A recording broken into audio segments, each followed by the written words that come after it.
Everyone in Port Vila knew one thing: you don't cross Valeria Dante.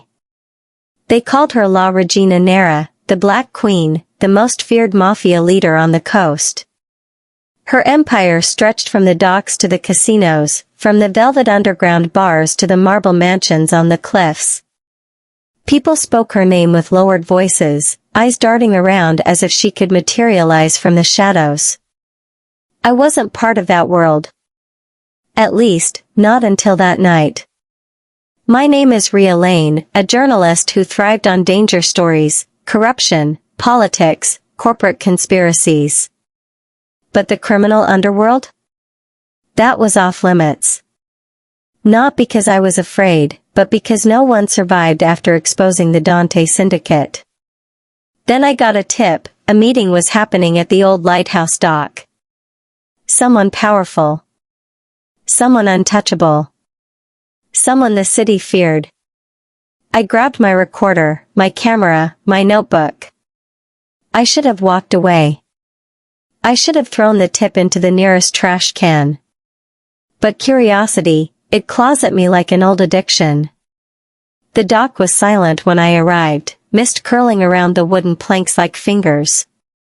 Then black SUVs rolled in like predators circling their prey.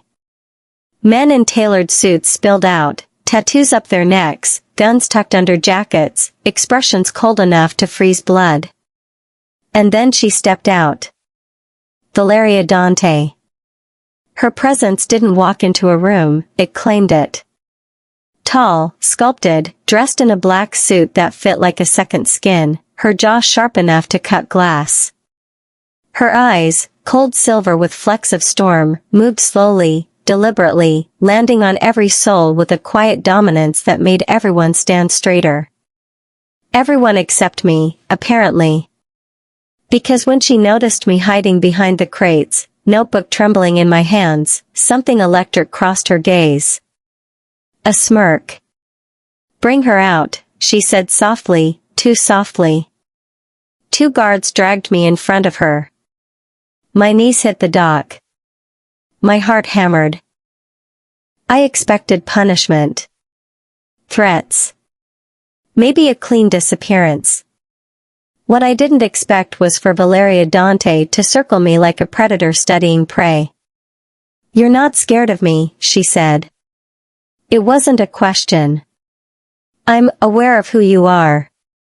Yet you still look me in the eyes. Should I not?"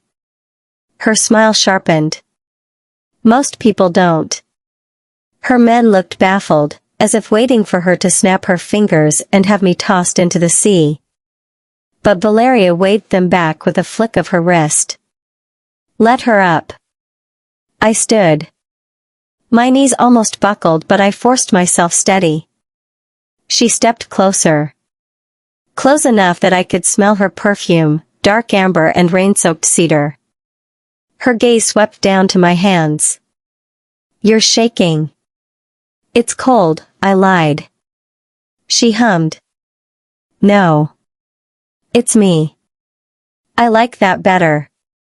My pulse jumped, embarrassingly loud in my own ears. "Why were you watching my meeting?" she asked.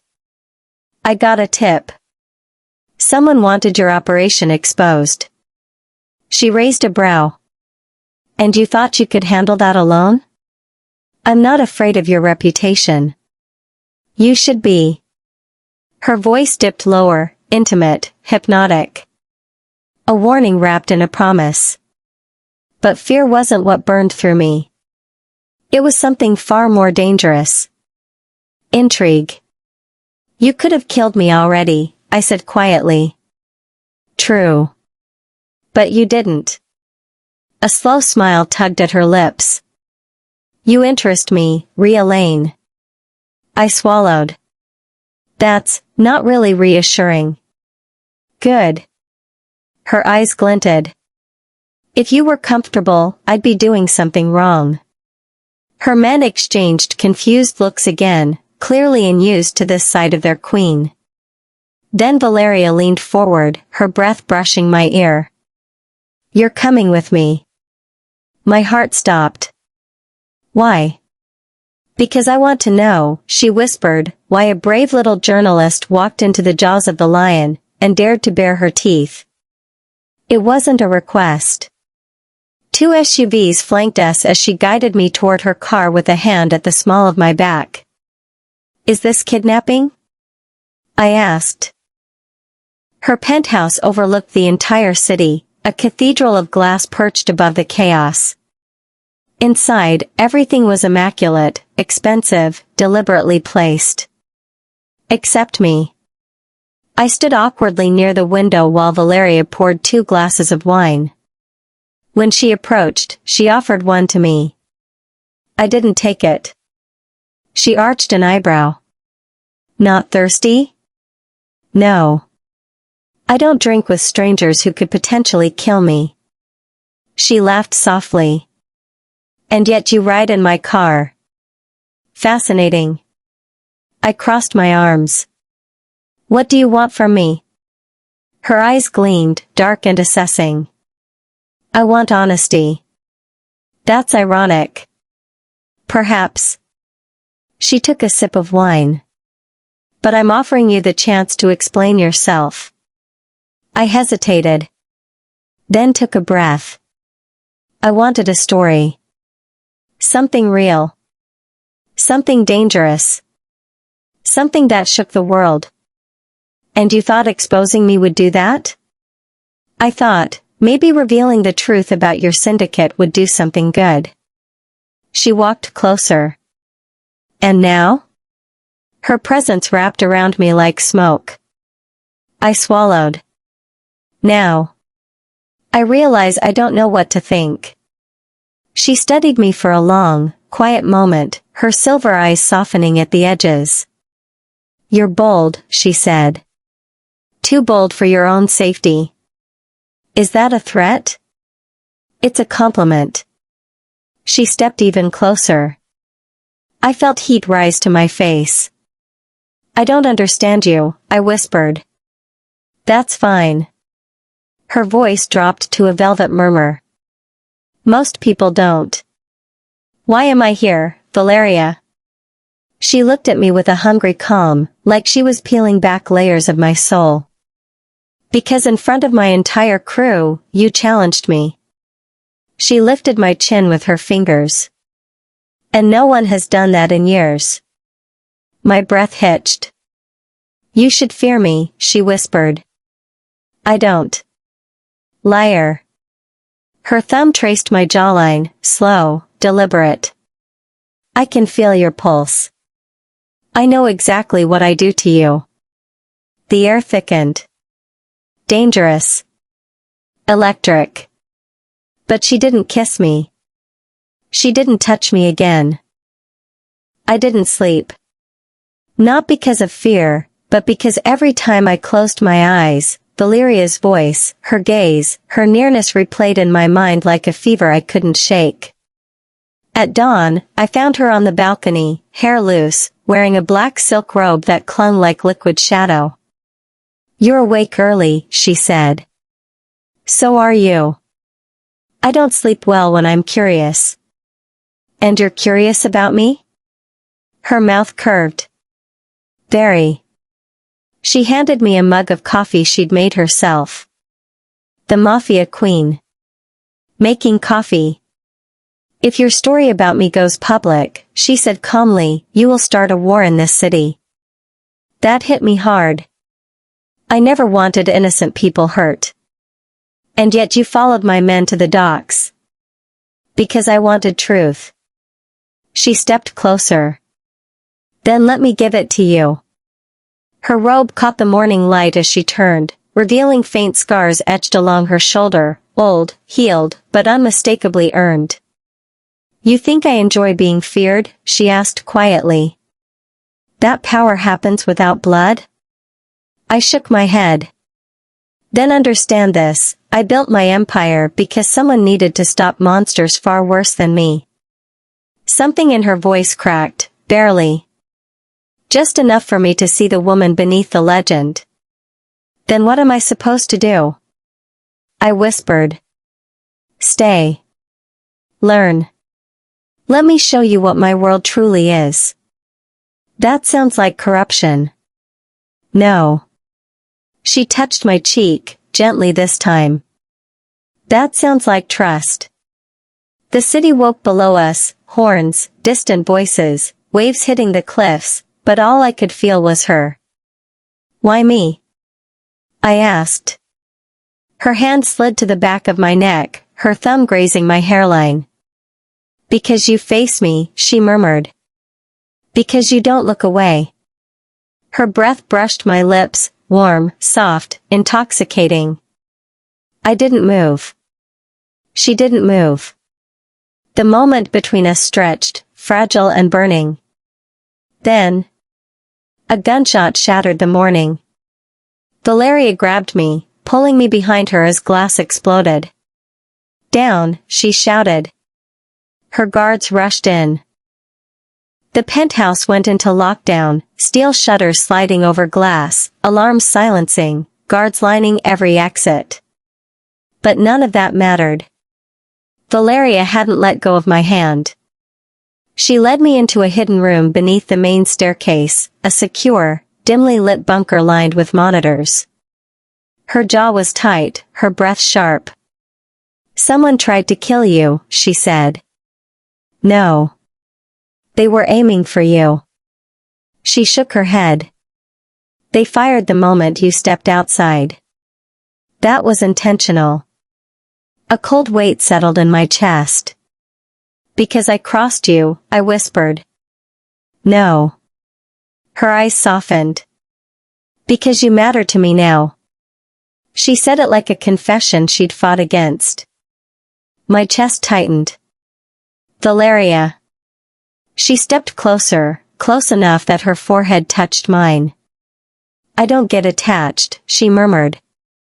I don't let people in. But you. Her voice broke. You walked into my world like you belonged there. I felt her hand tremble against my cheek, the fierce queen finally revealing something raw. Tell me what you're thinking, she whispered. That I shouldn't feel this way about you, I said softly. And yet? And yet.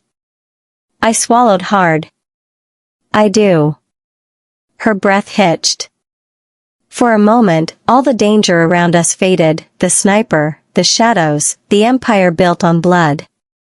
All that existed was two women in a hidden room, hearts beating like they recognized each other. Rhea, she whispered, my name a promise. I lifted my hand, letting my fingers brush her jaw. She leaned into the touch, a small, vulnerable gesture that nearly undid me. We stood like that for a long, quiet moment, her breath mingling with mine, heat simmering between us. Then the door burst open. Boss, we found the shooter. It's one of ours. Valeria's expression snapped back to steel. She turned to me, her voice low. Stay here. No. She cupped my face again, firmer this time. Please. Stay. It was the first time she'd said please. Something inside me melted. Minutes felt like lifetimes. Then, chaos. Shouting. A gunshot. Footsteps pounding. I ran from the bunker before anyone could stop me. The hallway was filled with smoke and flashing lights. Guards were down. Others were shouting orders. And at the far end, in the dim red glow of emergency lighting, Valeria was on the ground. No. I sprinted to her, falling to my knees. But she looked up at me, blood on her lip but eyes fierce. I'm fine. You're bleeding. Not mine. She jerked her chin toward a man slumped beside her, the traitor. I exhaled shakily. She lifted a hand. I took it instantly. You came out, she whispered. I couldn't stay away. Something deep in her gaze softened into pure emotion. Her thumb brushed over my knuckles. You crossed me in front of my entire crew, she said softly. No one does that. I know. You challenged me. I know. You pulled me out of my own walls. My breath trembled. I know. And I love every second of it. My heart stopped. Then she pulled me closer, slowly, giving me every chance to pull away. I didn't. Our foreheads touched, breath mingling. "Ria Lane," she whispered, voice shaking with something tender and hungry. "Stay. Stay in my world. Stay with me." My chest ached, but not with fear. With clarity. "I'll stay," I breathed. "But only if you let me see the real you." Her eyes burned. "I want you to." Sirens wailed in the distance. Her men waited. The world outside was chaos. But Valeria Dante, the Mafia Queen, the storm, the woman no one dared to cross, held me as if I was something precious. And in her arms, I felt something I never expected. Home. She pressed her forehead to mine again, whispering. "You crossed the Queen. And instead of punishment, you became her weakness." I smiled softly, touching her cheek. "Or maybe," I whispered back, "I became your strength." Her breath caught. Her fingers curled in my shirt, pulling me closer.